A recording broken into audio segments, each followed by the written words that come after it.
Alright folks, my name is Freyn, and today we're going to be taking a speculative look at the Yi-Ling, based on its brand new official dossier revealed earlier this morning.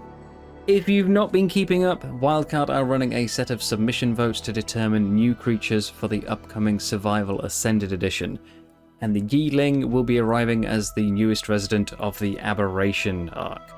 But what information can we glean from the dossier? Well, firstly, now it's an omnivore as opposed to the design carnivore, which is of course great news for keeping your Yi alive, having a much larger food selection. But more noticeably, we have a new temperament, aloof.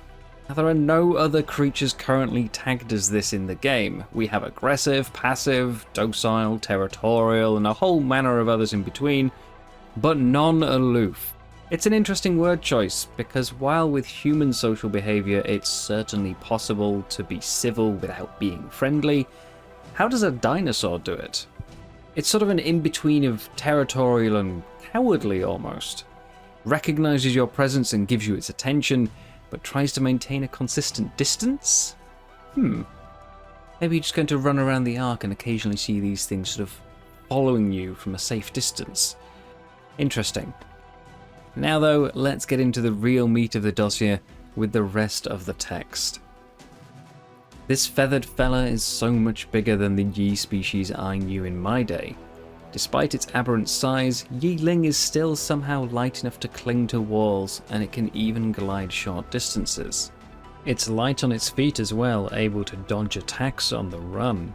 So there we have already, there's 3 parts of the original design that are already present just in that first bit. It can cling to walls, that's not climb, just cling. It's got short glides, it's not a rock drake, it's not crossing the Ark in one dash, it's a short glide. And then it can dodge. That was a key part of the original design. They wanted it to be a high skill ceiling creature, which with good control would be able to stay alive, but was otherwise extremely fragile. Dodges were a big part of that. I'm glad Yi seems to prefer prey small than itself, because it can eject a spray of barbed feathers at an unhappy target before darting in to rip them back out. Its unique firepower may expose Yi in the short term, but its protective plumage regrows fast. Again, this is all sounding very familiar to the original submission. A creature that fills its target with feathers, not dealing much damage in the process, but stacking up and stacking up, followed by a daring dash into the enemy jaws with your extremely fragile creature at risk to, in this case, pull those feathers back out and deal a big spike at the end. And of course, generating the feathers over time, its protective plumage regrows fast. So we're right on the money so far. Tamed Yi makes for an excellent, if precarious, hunting mount. Some tribes use them as caravan scouts, others to torment enemy forces. I've seen Yi scarf up the weird mushrooms, congealed gas balls, and nameless creatures scurrying around down here. Who knows what effect a diet like that would have on its feathery weaponry. Watch what your Yi eats, and you just might learn to sharpen its fighting skills. Now the effects may be different, but this principle is still, again, exactly the same as in our proposal. Feeding different items to your Yi gives its feathers a different effect.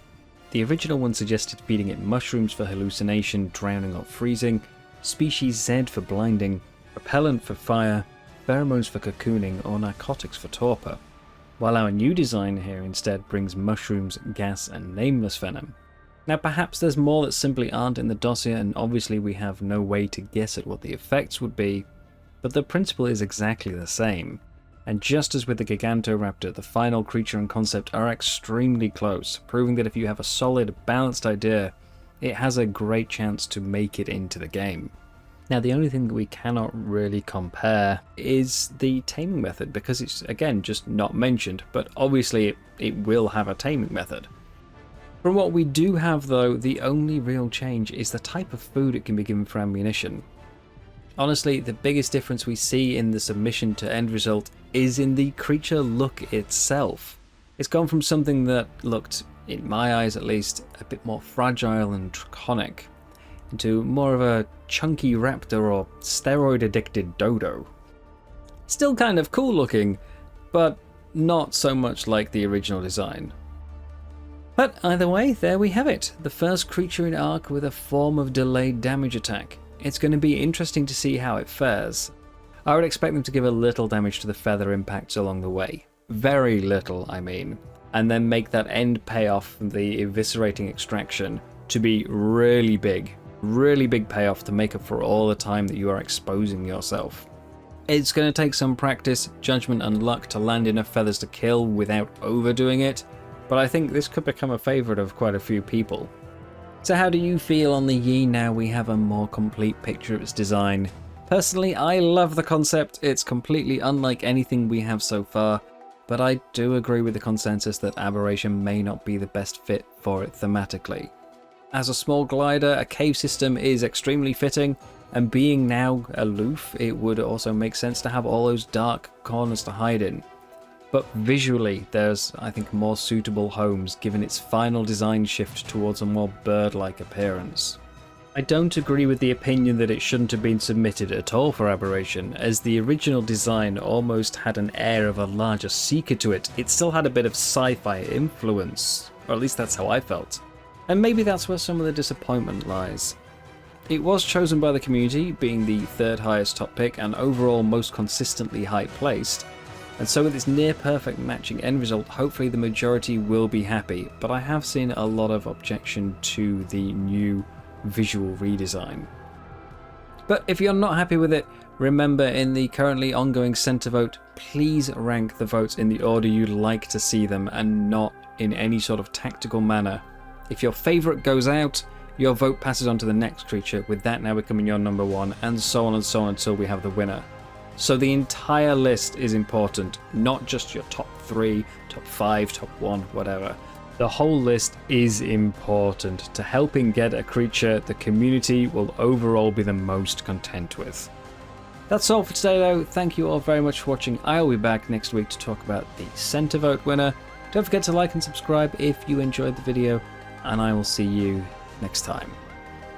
Bye bye.